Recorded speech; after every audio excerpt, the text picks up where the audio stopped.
hardest part about this is watching them try to understand why somebody killed their parents and baby brother. I mean, their parents aren't here. Will I be enough? And I don't know the answer to that. And I don't know if I ever will, because nobody can replace their parents.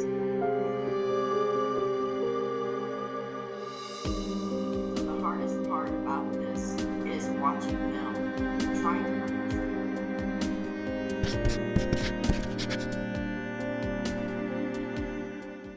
What you made? Mama! The balloon's gone! Mama, the balloon card is gone! Look! Yeah. Kids made some homemade birthday cards for your daddy. It's hard because they don't understand why their mom and dad and brother aren't here anymore. So we deal with our own grief every day, and then we see their grief as well. And it's hard to watch them struggle. And I still wonder, will I be enough for them? I mean, their parents aren't here. Will I be enough? And I don't know the answer to that. And I don't know if I ever will, because nobody can replace their parents. They miss them every day. So the hardest part about this is watching them try to understand why somebody killed their parents and baby brother.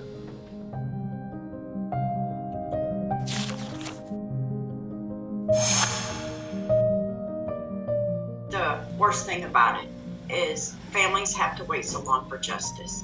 And I think the way it takes too long, to me, is just a way of the offender trying to get off a little bit easier. Because, sometimes the court process, they get backed up. And when they get backed up and it takes, 2 or 3 years for someone to go to court, next thing you know, that case is either being dismissed or it's going down to a lesser charge or they're getting probation. And that's simply because the courts are so backed up that they want to get it finished. And that's not justice, not for the families, not for the victims.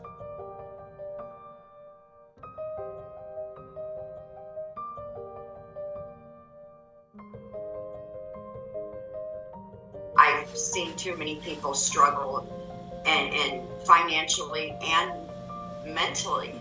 I mean, it's a mental strain on a family. Not only are they dealing with the death of their loved ones, they're also having the extra strain of raising children again because of a offender's decision to drive under the influence. And that's not fair to the families. So there has to be some kind of solution to bring justice.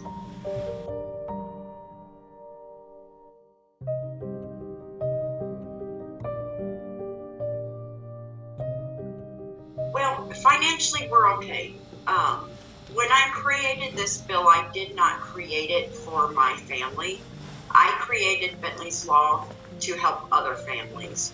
And it's understandable because not everybody is used to raising children again.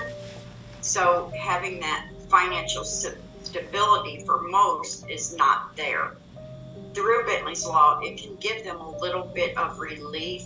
I mean, even on their paying for kids' school clothes, their shoes, their school supplies, things like that to help ease the family's financial situation.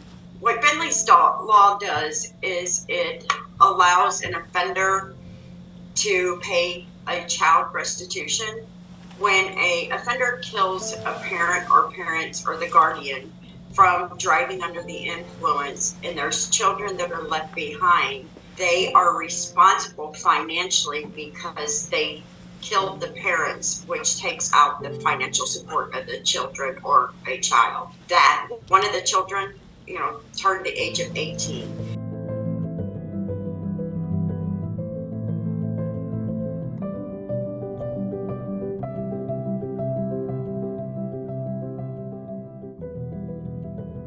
Could you explain the intent and the main purpose and the meaning of the Bentley law? So the main intentions of Bentley's law is to help the children who are left without their parents, who are their financial stability. The other aspect of it is to help the offender to not become a repeat offender.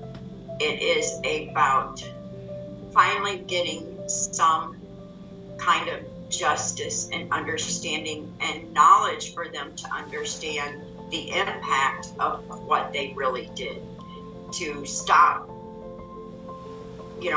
having these repeat offenders. Because, one thing is, if you know there's a law out there that's going to make you pay a child maintenance or a child support, if you will, for children because you killed their family drinking and driving, that's not only going to make you think twice, that's going to make your friends and your family and everybody around you think twice about it, It's about learning the consequences of your actions.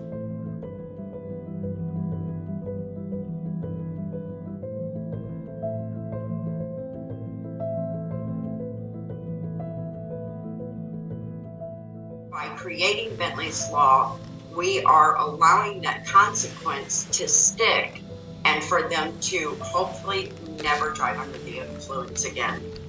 That is my wish, to get this going all over the place, to help not only the families that need it, but to help the offender learn a valuable lesson.